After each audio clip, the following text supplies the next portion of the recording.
All right, everybody. My name's Bob Joseph, the junior, actually, in this conversation to the Robert Joseph Senior, Chief Doctor Robert Joseph, Quinquili Gitsi Wakias, and we've invited my dad. For those of you that don't know, we are related, to just answer questions for an upcoming Orange Shirt Day thing that we're going to run. So to get us started, I just have a couple of questions about residential schools and Orange Shirt Day. I know you've probably heard a lot about it, Dad, but for the viewers and the listeners, I just had a couple of questions for you. And my first question is, what is your memory of your first day at St. Michael's Residential School?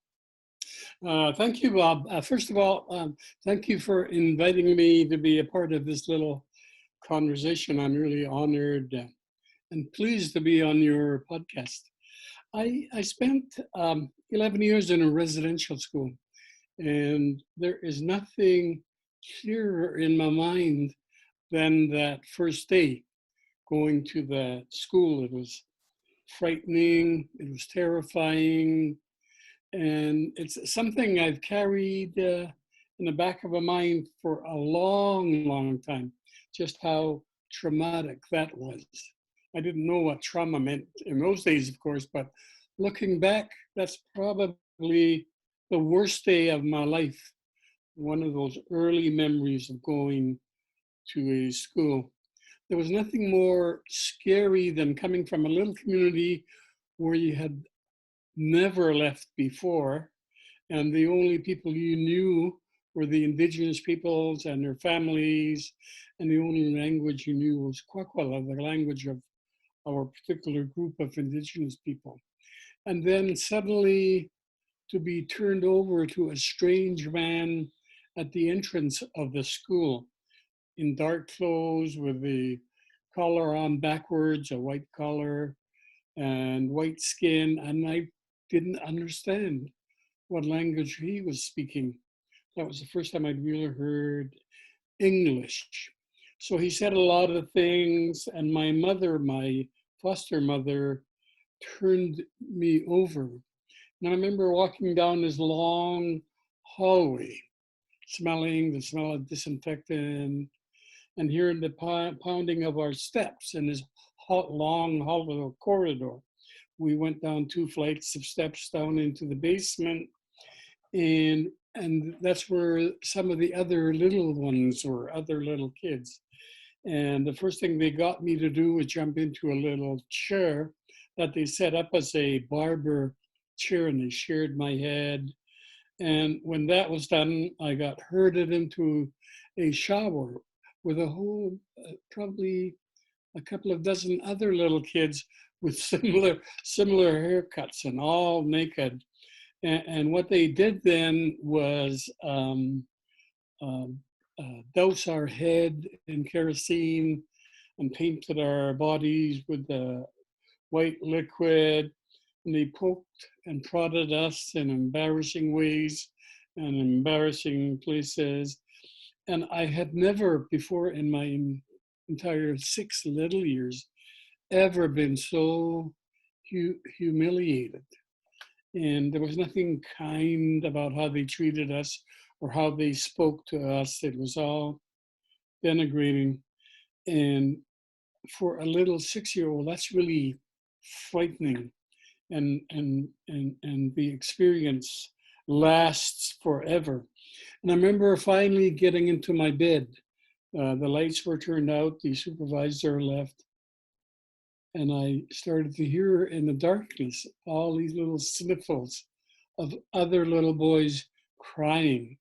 And they were going through the same thing that I was, a deep sense of loss, even abandonment, grief, and sadness.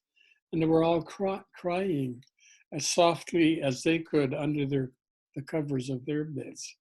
And I remember doing that. I cried until I had no more tears. I couldn't really cry anymore because there were no more tears.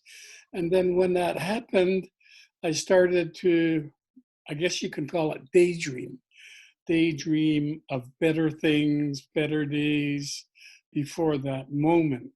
And I started to think about home, family, and the culture, and all the things that we used to do, the togetherness, belonging, and being connected to everything and everybody in our village. And of course, that deepened the sadness.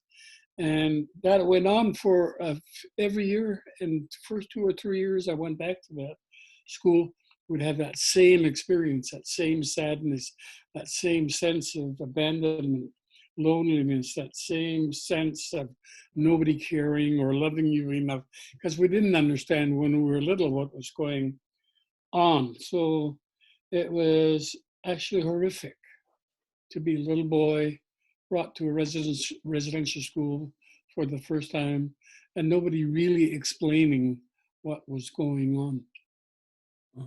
Mm. Sounds pretty traumatic, eh? Pretty traumatic. And then the next question I wanted to ask you sort of moves you forward in your life a little bit. But as a father, how did you feel when your children started school? There was no escaping the fact that when you kids, my kids, were starting to go to school, that every time one of you went to one of the schools in Camel River, that I was remembering the experience that I had in the name of education. And so my first thought always was, gee, I hope they have a good experience with this so-called education thing, because mine was so horrific, right? And I thought about safety for you, for your siblings when it was their turn, because by then I began to recognize how deep the racism in this country was entrenched with many, many, many Canadians. And I really wanted to and prayed quietly and silently that your experience would be different, that it would be an experience that led to some kind of preparation for you as you grew into your adulthood that would allow you to be ready and to be confident and trained and have knowledge and have self-esteem and hope and aspirations. All of those things that were never, didn't exist for me. And I thought about those things every time that each of my children began to go to school. And so now we come to this moment. I think things have improved, but still there is a big divide between Indigenous people and all other Canadians.